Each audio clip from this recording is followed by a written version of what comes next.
You ever have one of those moments where the universe just taps you on the shoulder and whispers, "Hey, champ," she's lying?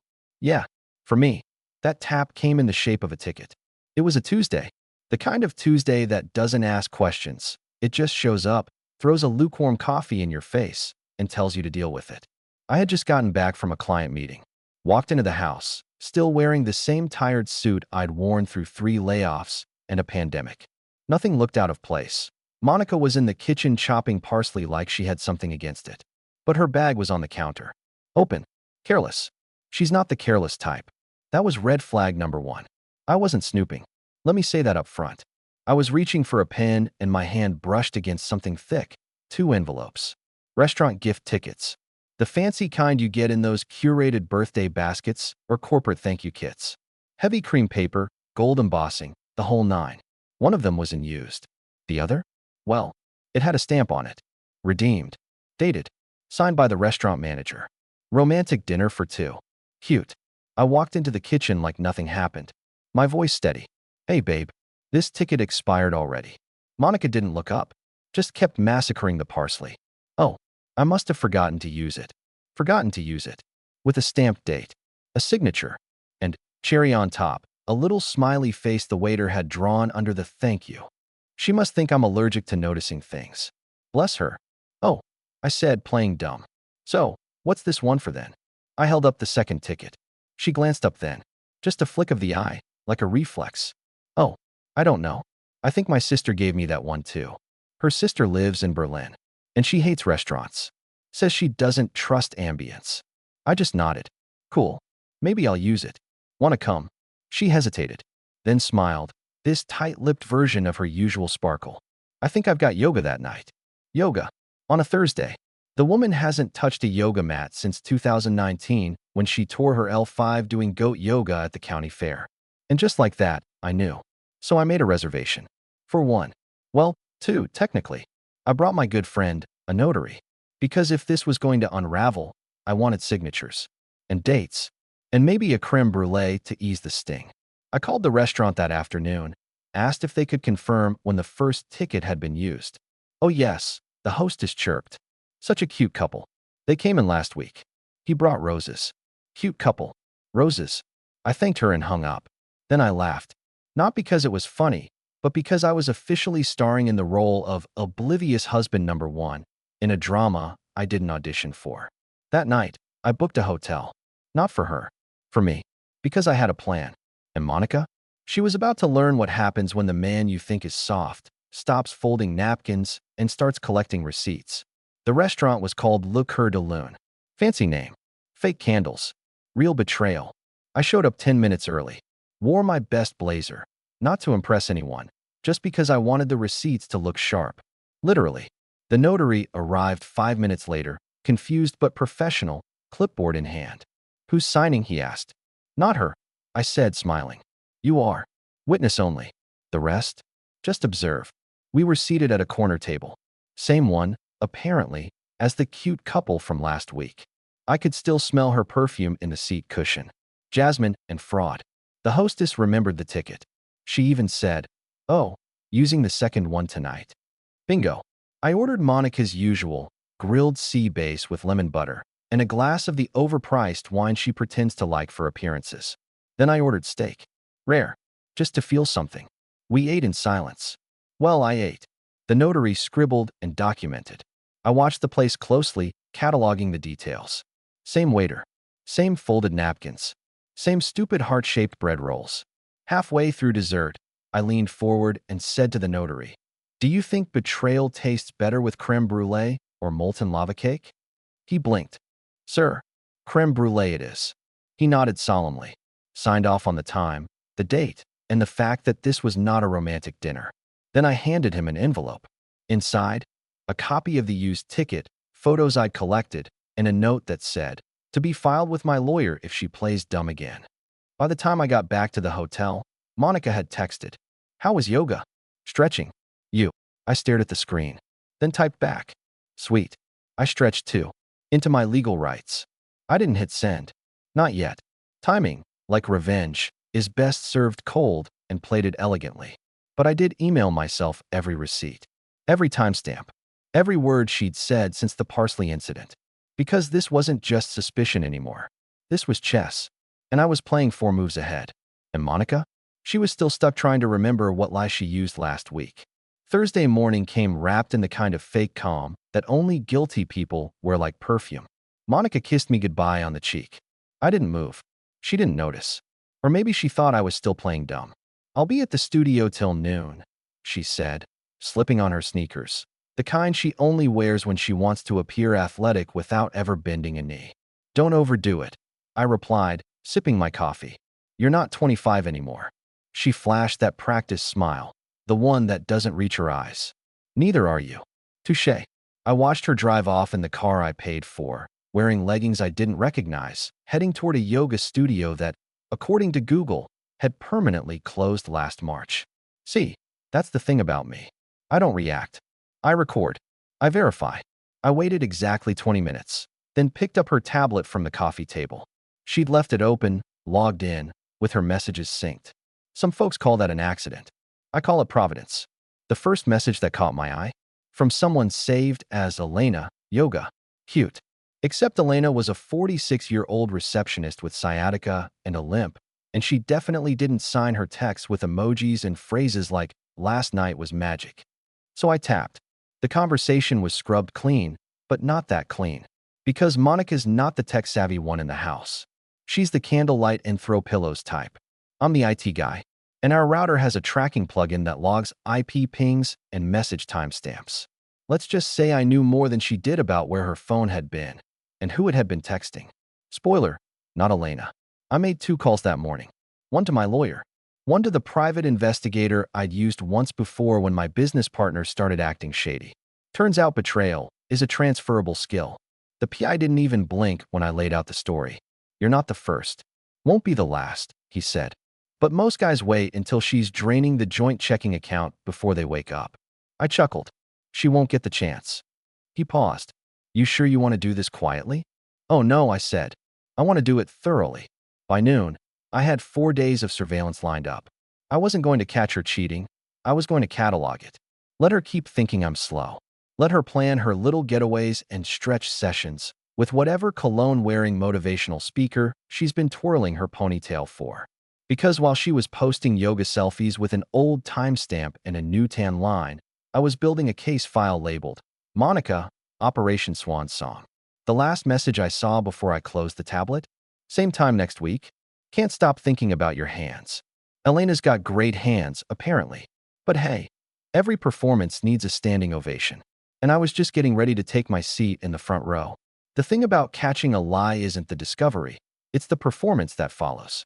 You learn to speak fluent silence, to master nods and half smiles while the person across from you digs their own grave with perfectly manicured hands.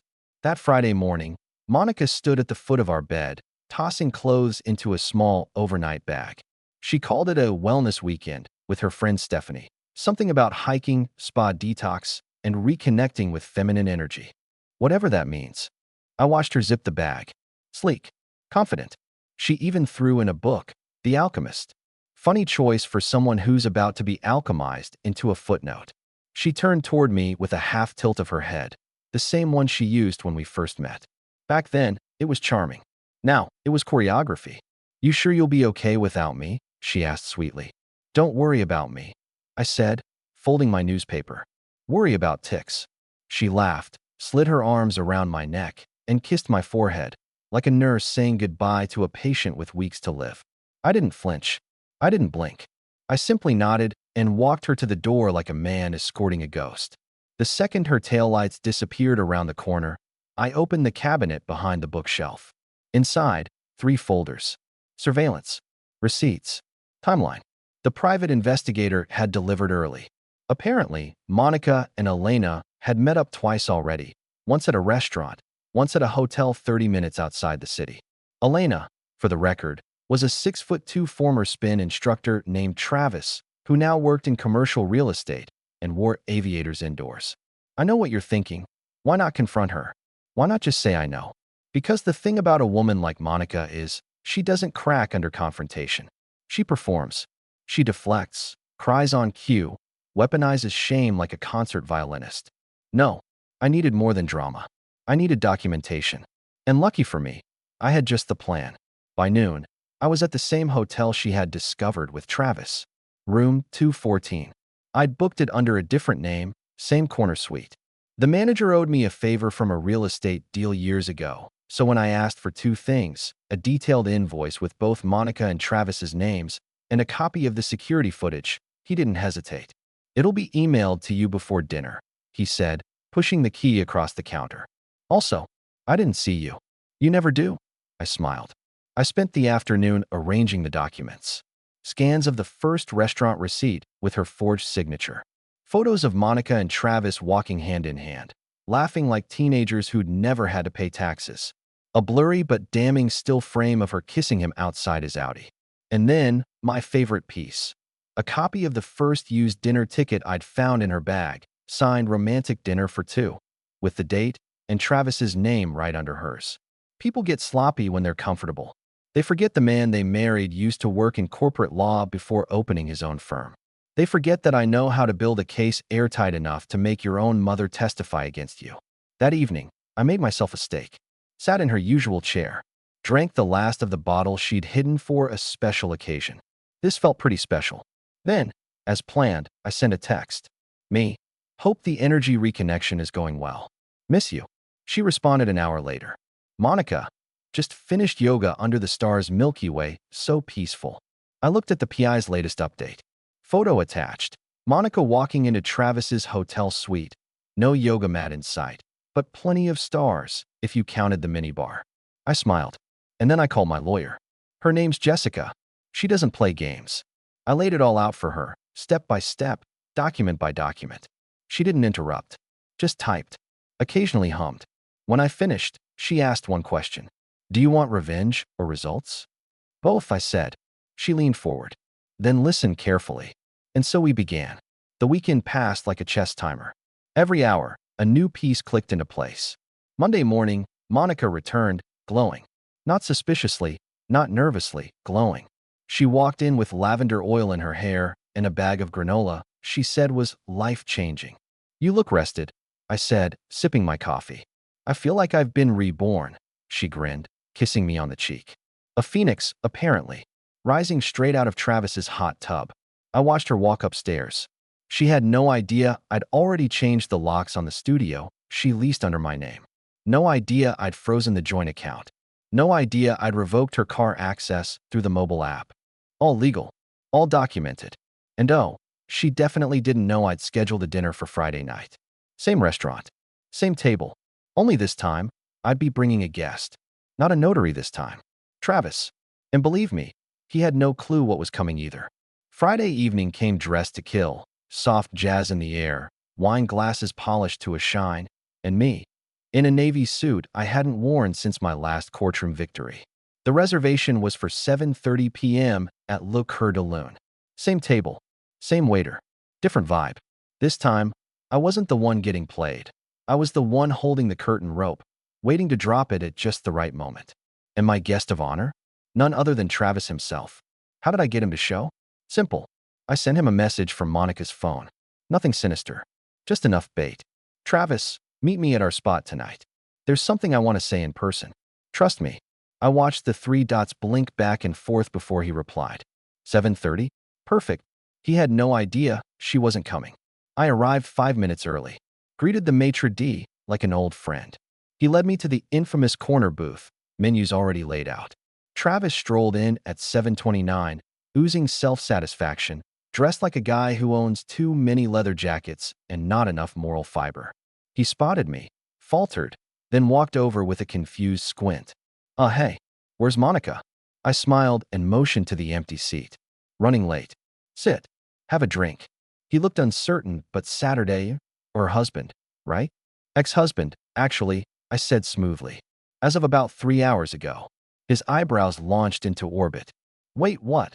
I reached into my briefcase and pulled out a stack of papers, neatly clipped, already signed and notarized. Divorce agreement. Asset reallocation. A friendly letter to Monica, wrapped with a bow of legal elegance and irrefutable proof of breach of marital contract. "Relax," I said, sliding it across the table. You're not the reason this happened. Just the final straw in a very, very dry haystack. He stared at the documents like they might bite him. So why am I here? I took a sip of wine and leaned forward. To say thank you. His confusion was practically a fog. You helped me see the truth, I continued. You reminded me that pretending everything's fine only works until someone forgets to clear their search history or leaves a dinner ticket in her purse. Travis looked like he'd swallowed a button. Don't worry, I added. I'm not here to punch you. I'm here to tell you that the house is hers now, though the mortgage is triple what she thinks. The car? Repossessed next week. And her studio lease. I grinned. Terminated this morning. His eyes darted to the waiter, who was now pouring wine with mechanical grace, unfazed. I gave her everything she wanted, Travis. Freedom. Autonomy. And you. He shook his head slowly. This is nuts. No, I said. What's nuts is thinking a man who notices dinner stamps, remembers perfume notes, and files his own tax returns isn't going to notice his wife playing matinee shows in hotels off the interstate. He started to stand. Sit, I said not unkindly. I'm not finished. He hesitated, then dropped back into his seat like a man realizing he walked into the wrong movie. I pulled out a small envelope and slid it across the table. Inside, a USB stick. Everything Monica sent you, and everything you sent back. Messages. Photos. Even a few videos she didn't know I had access to. I figured you'd want to know what she also sent to someone named Brandon. Travis paled. What? Oh yeah, I said. See, you weren't the only yoga partner in her calendar. I stood, buttoning my jacket. But that's between you and your conscience. I'm done with Monica. And with you. I dropped a $100 bill on the table, nodded to the waiter, and turned to go. Travis's voice cracked behind me. Does she know? I looked back, dead in the eyes. She will. When she gets served. I didn't go home that night. I went to a quiet little bar on the other side of town. Ordered a drink. No celebration, no smirking vengeance moment. Just a deep breath. A man hitting the end of the maze and realizing there's no cheese, but at least he's not lost anymore. My phone buzzed around 9:14 p.m.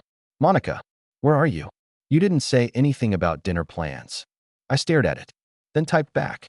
Asked Travis. 3 minutes passed. Then, what did you do? I didn't answer. Instead, I called Jessica. It's done, I said. She exhaled. And the files. Delivered. Personally. You want to press for breach? No. I just want clean air. She paused. You sure? Because after this, she doesn't come back from it. Exactly. I got back to the house the next morning. Her car was in the driveway. The front door wide open. She was sitting at the kitchen table, face pale, eyes stormy. You set me up, she said. I walked past her, poured myself some coffee. No. You did that part all by yourself. I just brought witnesses. She stood. You embarrassed me. You humiliated. I gave you everything you wanted, Monica. Privacy. Freedom. Spa weekends. A man who folds his socks. She flinched. Yeah, I'd seen that message too. You're heartless, she whispered. No, I said, sipping. I'm just finally awake. She stared at me, tears threatening, but not falling. Monica never cried unless it served her. And right now, there were no cameras, no witnesses. Just the echo of her own undoing. I set the coffee down, reached into my bag, pulled out one last envelope. Inside, a photo. Me. At the restaurant. Dinner for one. Stamped and signed. Romantic dinner for two. Redeemed. She blinked. What is this? I smiled. It's called closure. And I walked out, leaving her with the bill.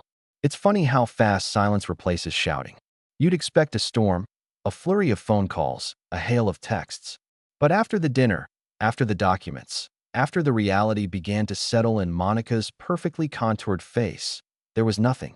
No screaming. No groveling. Just quiet. And that's how I knew it hit. Because Monica was never quiet unless she was cornered. By Sunday, the lawyers had done their part. Her name was off the joint account. The passwords changed. The utilities transferred. My name removed from the lease on her studio. And every login she used. Email, streaming, even the Spotify playlist she hijacked during road trips. Locked down or gone. Clean sweep. She tried calling once. I declined it without looking. Then came the text. You're being petty. I didn't reply. I just forwarded it to my lawyer, who replied with a thumbs up emoji and the word. Noted. You'd think that would be the end. Legal lines drawn. Lies exposed. Assets untangled. But betrayal doesn't go out quietly. It echoes. Especially when you leave the door open just enough for truth to walk through. And that's when the fallout began. Tuesday afternoon, I got a call from Travis. Unknown number. I almost let it ring out, but curiosity picked up the receiver. Hey man. His voice came through gravelly tired. We need to talk. About what? I said, feigning innocence. She's lying to me now. She said she didn't know you were filing. Said you tricked her. She said you forged the documents. I actually laughed. Of course she did. Because Monica doesn't lose, Travis. Not in her head. She just revises the script. There was a long pause. I should have known, he said. She started acting weird after that dinner. Told me we needed space to process. Then I find out from her cousin that she's moving in with her sister in Denver. Did she bring the yoga mat?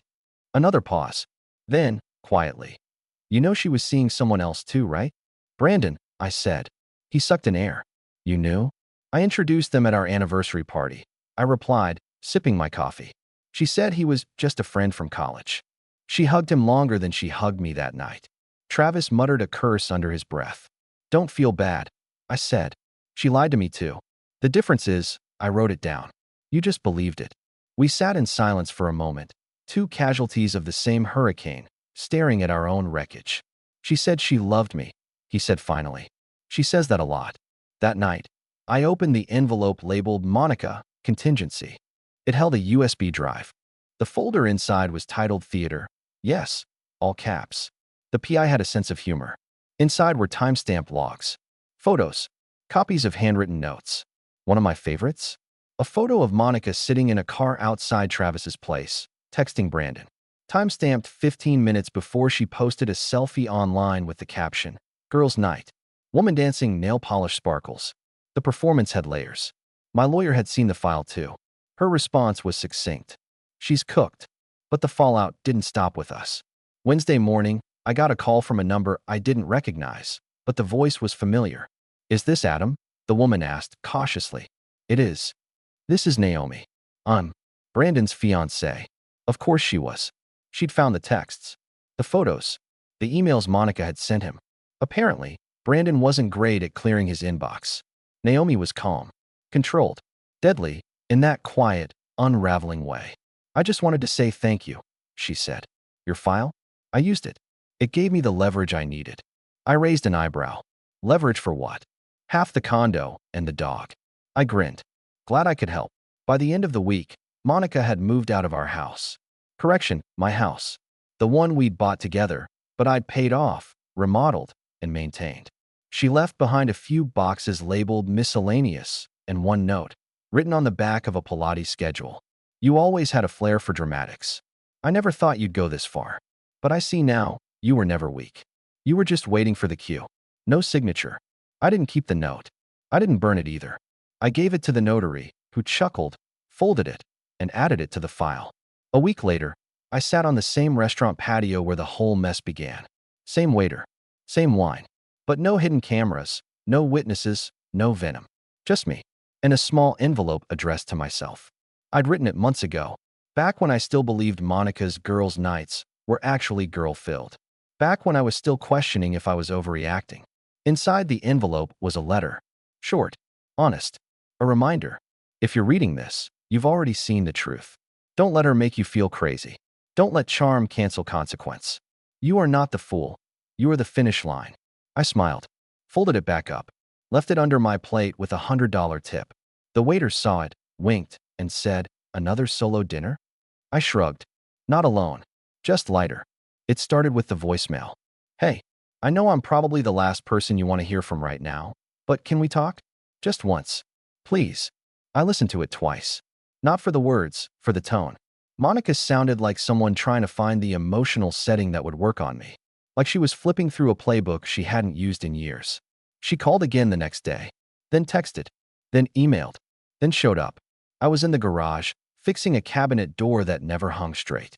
She appeared in the doorway, hair tied back, wearing an old hoodie of mine I hadn't seen since our 3rd anniversary. Some part of her thought that might work. Sentimentality, maybe. Nostalgia.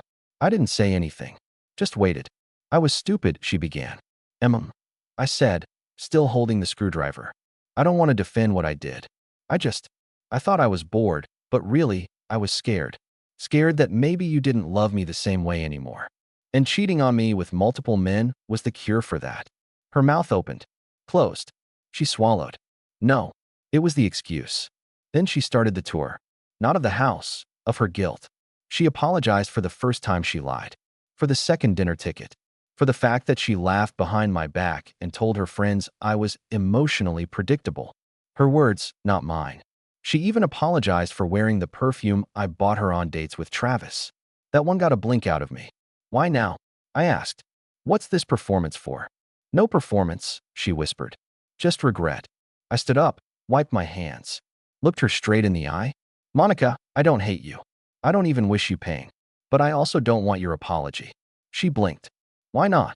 Because you're not sorry I was hurt. You're sorry I saw it. After that, she pivoted. The remorse dried up, and the blame game began. Suddenly, I had been too calm during our marriage. Too rational. Too self-contained. As if my refusal to scream and throw plates made her cheat in hotel rooms and delete browser history. She said I never fought for her. I said, you're right. I didn't. I fought for us. You fought for you. She didn't like that answer. 3 days later, she moved in with a friend. Or so she said. My guess? Brandon had a guest room. The house felt cleaner. Not just quieter, cleaner. I started sleeping better, eating better, laughing again. But I wasn't done. One morning, I mailed out 6 envelopes. Inside each, a letter.